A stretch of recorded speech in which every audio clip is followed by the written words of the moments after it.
everybody, and welcome to my video, Getting Tidier. I hope you're all well and you've had a nice day. So today is Tuesday. We're all on holiday this week, which is nice. This morning, my daughter and I did some things around the house. You can see I was busy in the house. My daughter had to finish some of her maths homework and also practice her instruments. Because we're not going to be able to take the instruments on holiday with us, and we don't want to take loads and loads of homework on holiday with us. I decided to do some jobs in the house while she was doing some things, and my husband did the shopping. So he got the things that we're going to take away with us. There's some things that we really enjoy having while we're away, and we don't want to miss out on, so we take them with us, and fingers crossed there'll be space in my in-laws' car. So I did some work in the house washing. I did some washing up. I also cleaned part of the kitchen floor where some grease had sort of dropped. And then I cleared up in the lounge. I also spent quite a long time cleaning and tidying my fireplace in the lounge. But that's another day's video because that took quite some time, even when I fast forwarded it, to be honest.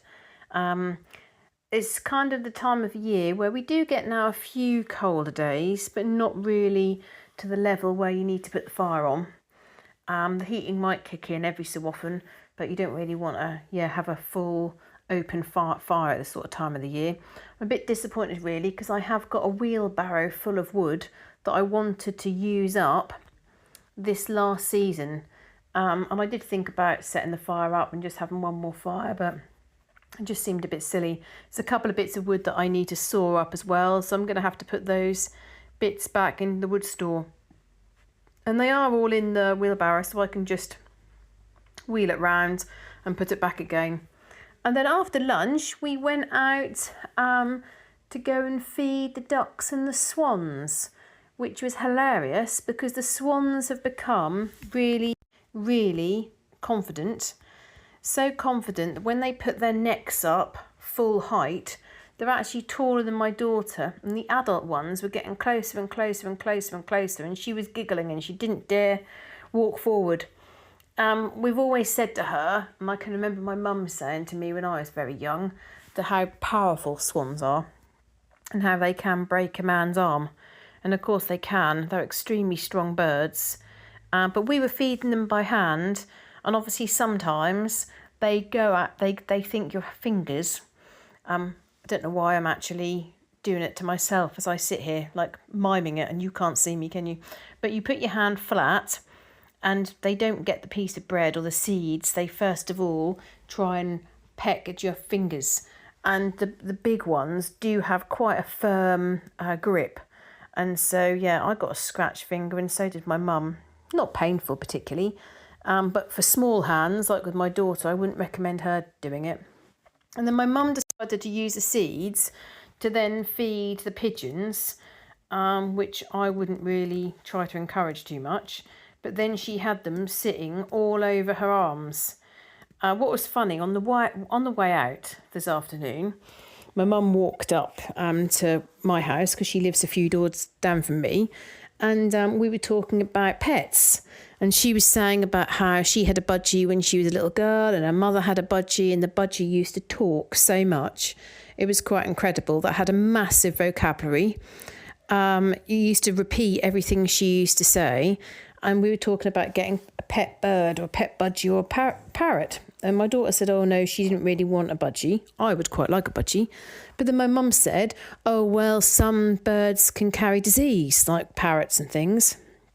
And she said that, and then I laughed and said to her, you said about budgies and parrots, how they can have carry diseases, and now you're sitting with pigeons all over your arm. It was funny. It really was funny.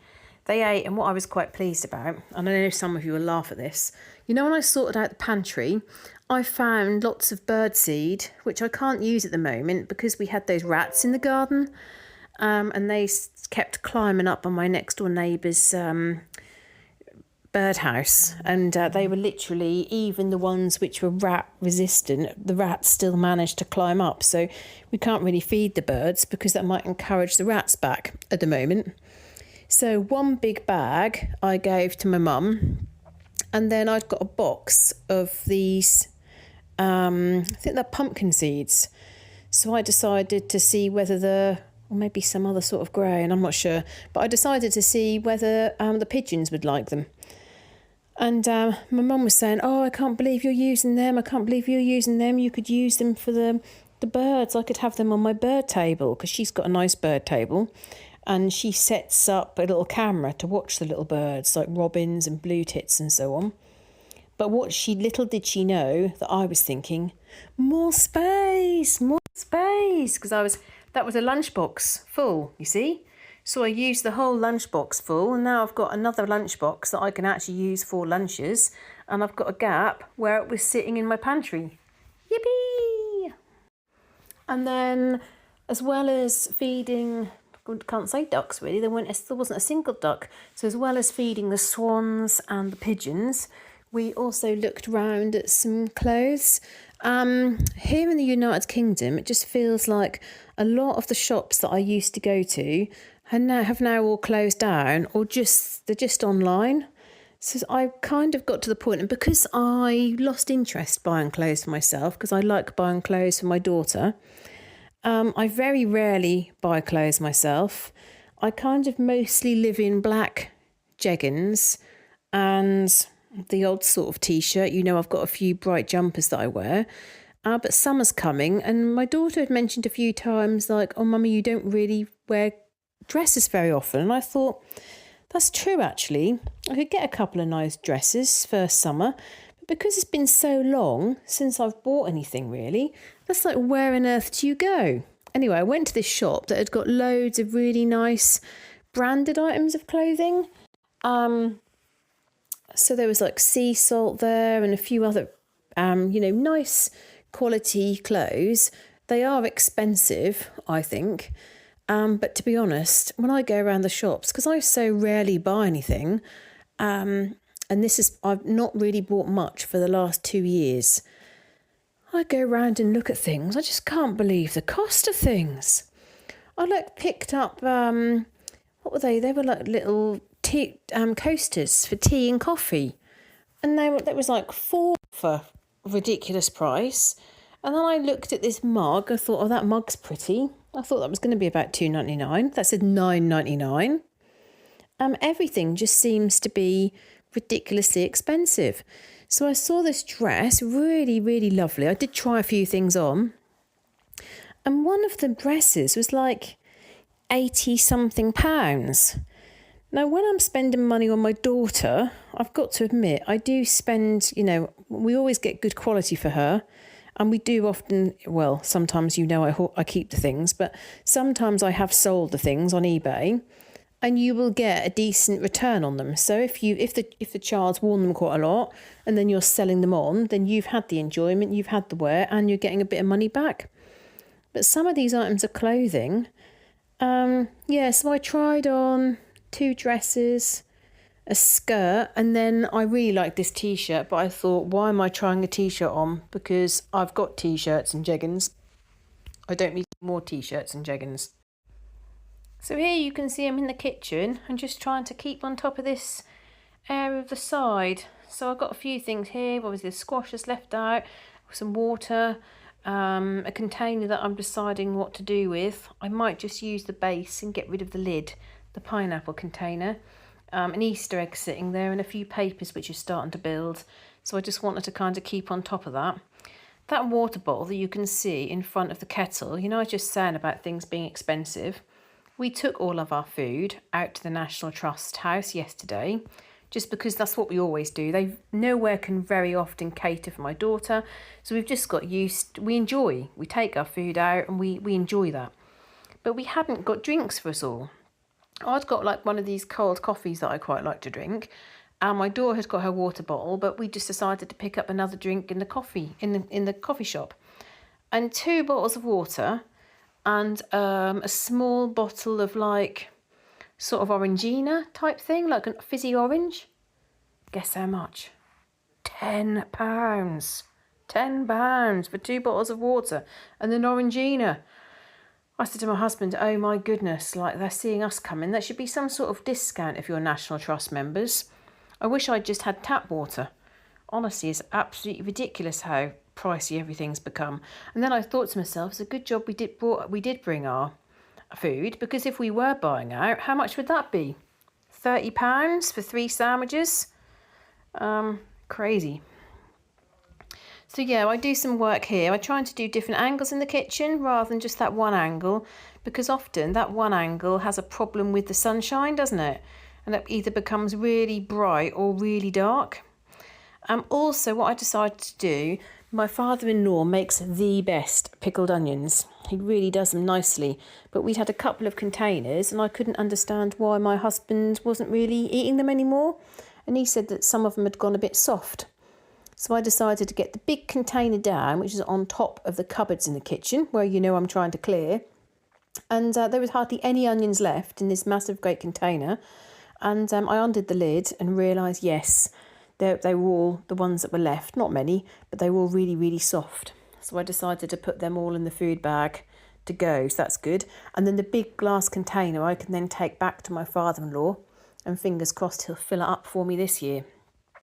I know it sounds really silly, but I do feel really pleased when I'm like, yay, I've got rid of something else. Something else is on the way out of the house, even though it's just this glass jar. But it's a massive glass jar, as you can see on the video. So the fact that that's leaving my house and leaving the tops of the cupboards, it's got to be a good thing. So I just put those last few ones in the food bag, drained all the vinegar out. Which I think I've worked out why my daughter had an allergic reaction to cockles. This is going back a few months ago now. We used to sometimes go to the coast, so this is probably in the summertime. When we go to the coast, I won't have anything like a treat unless there's something for my daughter to have.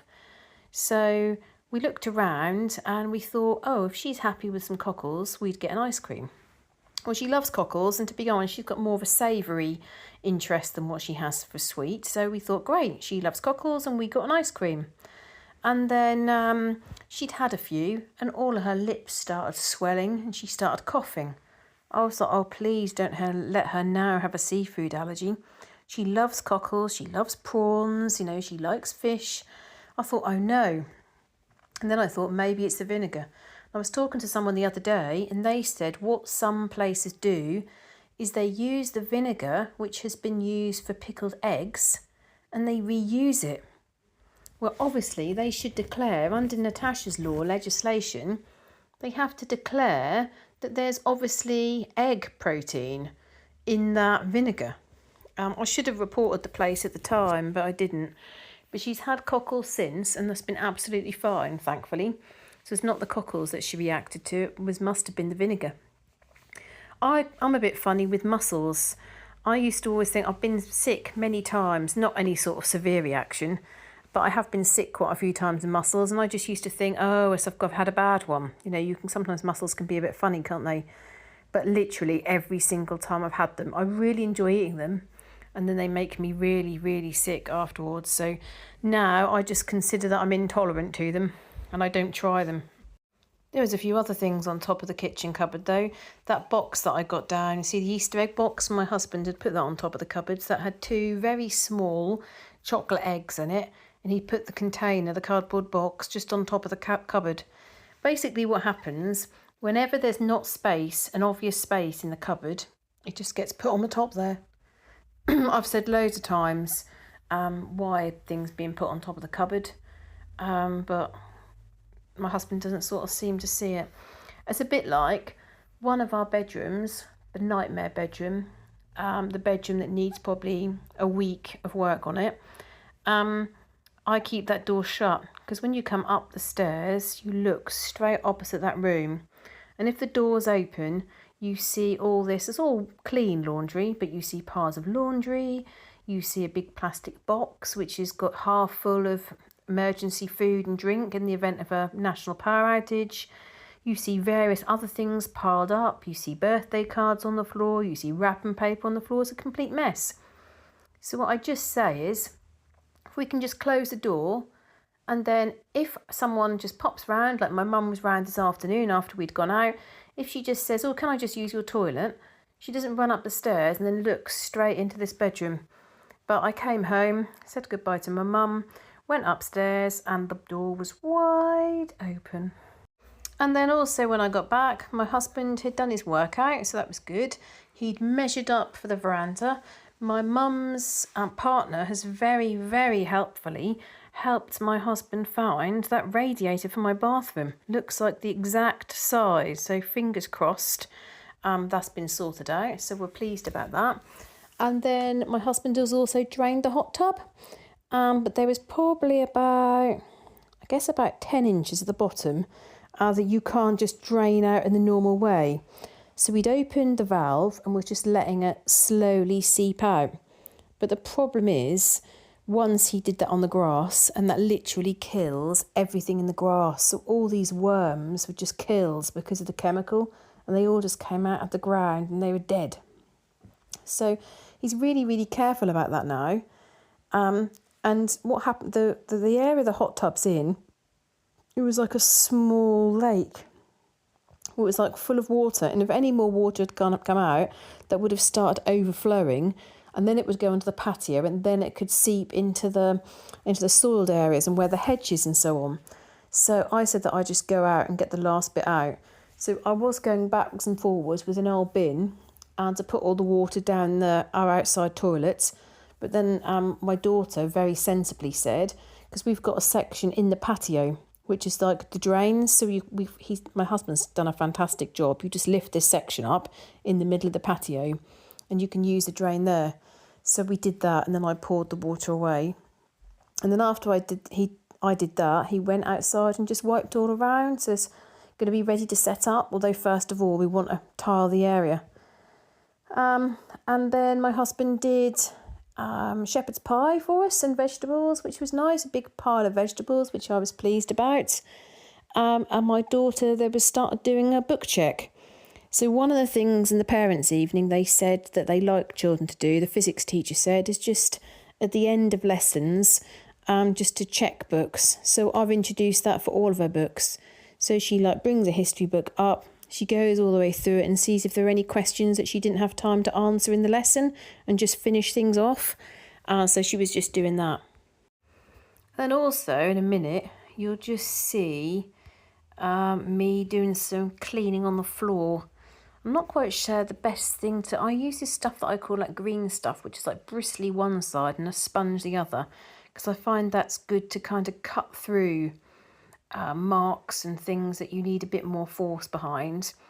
So there were some bits on the kitchen just underneath the oven that I felt like needed to be properly sort of wiped up and scraped off. There was some grease that had dripped down off the oven that needed scraping. I did think to myself about this oven. When we got this oven, it's a really good oven and I've been very, very pleased with it. But can you see how we've got that gap? And I was a bit concerned about that to begin with, because I thought, I'm going to get loads of things under it, it's going to be a mess. Actually, it's probably easier to clean than the ones that go all the way down to the floor. I just think it's a bit of a design weakness, because if that shelf went all the way down, it would be deeper, wouldn't it? So to me, it makes more sense. And the great thing was I cleaned the whole of the front of the oven and the floor with vinegar. Vinegar really does seem to cut through things and do a really good job. I've been really pleased with it. I bought another bottle when I was at the supermarket the other day, just purposely for cleaning. All these expensive sprays, really, it's all a con, isn't it, that we get us just spending our money on things that we don't really need. Vinegar is about 50p a bottle, much cheaper. I mean, I know if it's really big stain or it's really, really sort of baked on, vinegar is not necessarily going to work. But certainly it does work for the front of things, polishing things, just cleaning grease off. I used a knife there. It was some grease. It just dripped down the side of the oven and then onto the floor and then ran along the little sections between the tiles. So I just scraped that all up. I'm sorry with how the sun is shining through there. It's not very clear, is it, where it's on my leg? But once I get my new stand, I'm hoping that all the pictures are going to be much better. And they're going to be at angles that you can see easier. And that's going to be easier for me. Because sometimes I might spend 5 minutes trying to prop my phone up, balancing my phone somewhere, or prop it up on the floor, or not ideal really. but you don't seem to mind too much. You're always so kind with all the comments that you make on my posts. I do very much appreciate them. And I'm 70 people off getting to my 2,000 target. Now, some of you already know, when I get to 2,000 followers, subscribers, I'm going to post out 2 of my handmade cloths. Now, these cloths are perfect for washing up, wiping your side down, cleaning anything really, cleaning around your toilet, cleaning around the sink. I wouldn't use them for glass or windows, just because I like to use a microfiber cloth for that sort of thing. You can use them outside, inside, and then when you finish with them and they're all dirty, you just pop them in the washing machine. I put mine on with my whites and yeah, dry it and then use it again. And honestly, they last for years. I'm going to be sending 2 of those out to 2 different people anywhere in the world. And that's why also I love to read where you're from, where it says like Barbara from Ireland or Gemma from Birmingham. I like to know where you're all from, you see. But I'm going to send them 2 different places, in 2 different countries probably, and I'm going to send 2 out when I get to 2,000. So look out for that. And then what I might do is I'm going to have another target and I'm going to give away 2 of my macrame hangers. You know, in my front window where I've got all my plants hanging, well, what I'll do is I'll do a photograph right at the end so you can see my macrame hangers. I will make a macrame hanger, maybe 2, and post them out anywhere in the world, because you all have supported me so much and you're all so kind and all so lovely. I'm sorry there's not one for everyone, but if you're interested, then do put in the comments, because I'm going to keep an eye out as to who's interested in my cloths or my macrame hangers.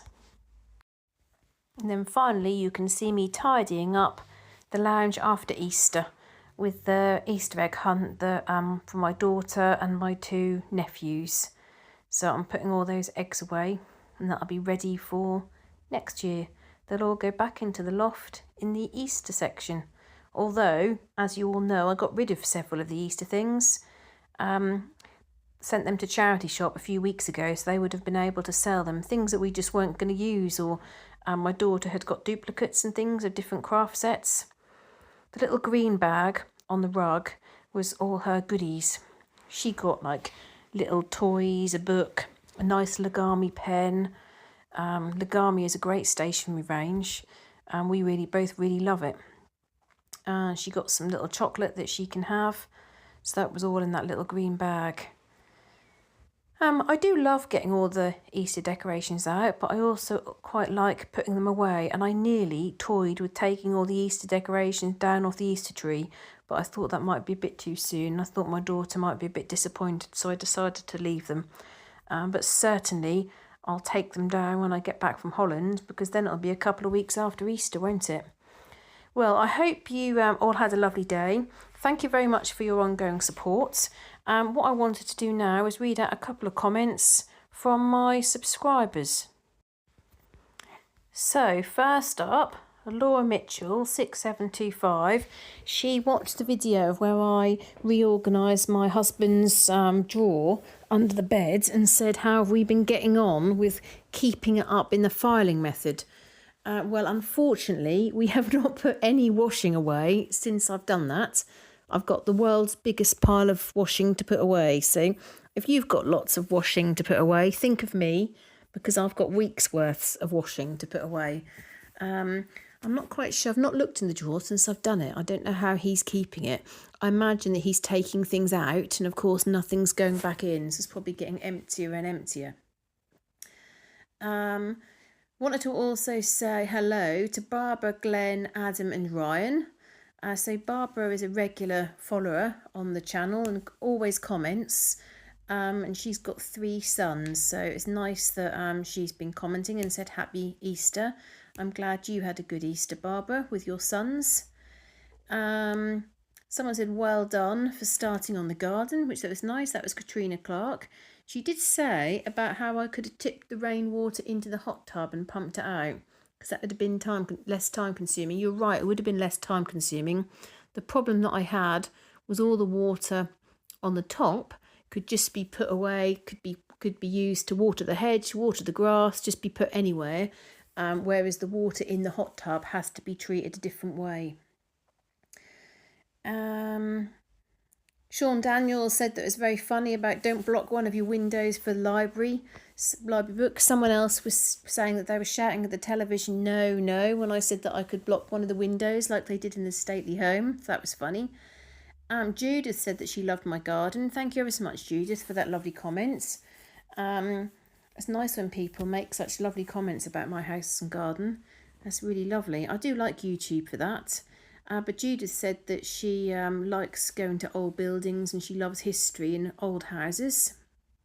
In terms of the Easter egg, yeah, it does taste like quite expensive chocolate. It does taste nice. I would definitely recommend it. Although, to be honest, with chocolate, I do like chocolate, but I'm just as happy with a Cadbury's button egg, really. But this one was particularly special because my daughter got it with those cute little turtles, so I was really pleased. I've got a new follower, Elizabeth Paul 989 from Nova Scotia in Eastern Canada, and she said it's still cold there.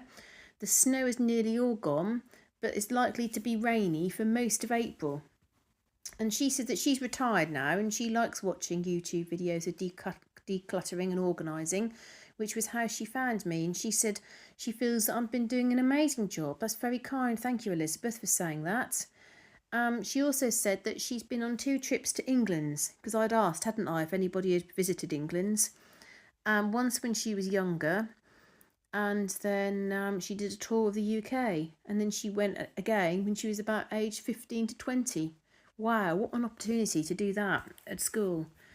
And she's been decluttering her house, and she still does that regularly. I'm guessing that she's probably on layer 10 and I'm still on layer 1.